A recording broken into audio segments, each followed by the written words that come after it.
નમસ્કાર મિત્ર, આ વખતે ઉનાળાની બહુ કાળઝાળ ગરમી જોઈએ આપે.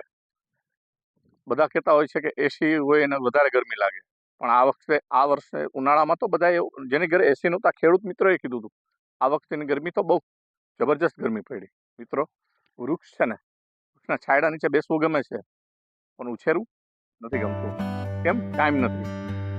મિત્રો, હું આ વખતે પહેલ કરું છું અમારા વિડીયો જોઈ, અને જો આપ પણ વૃક્ષ વાવો તો મારા ઇન્સ્ટાગ્રામ આઈડીમાં આપ મને મૂકજો, હું પ્રૂફ સાથે મોકલીશ.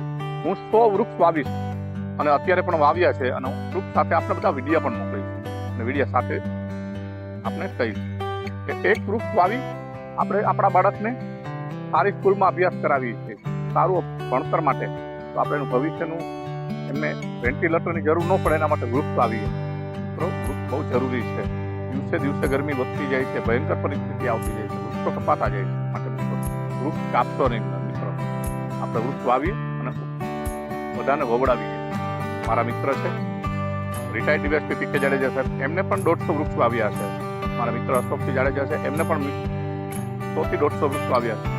મારા મિત્ર બીજા ગીરમાં છે સિદ્ધરાજભાઈ, એમને પણ 100 થી 150 વૃક્ષ વાવ્યા છે.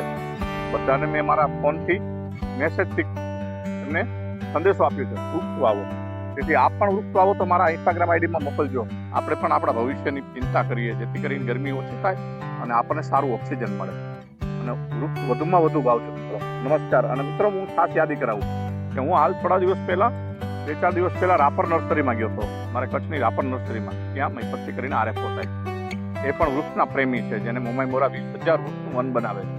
હવે અન્ય વૃક્ષ વાવે છે, પણ એ નર્સરીમાં મિત્રો જુદા જુદા પોતાને શોખ છે. માટે ફૂલ ઝાડ છે, વાંસ છે, ઉમરો છે, વડ છે, પીપર છે, આવા અન્ય વૃક્ષની રોપા છે, જે માણસને, આમ આદમીને નજીવા ભાવેથી આપે છે. માટે વૃક્ષ વાવજો અને વવડાવજો.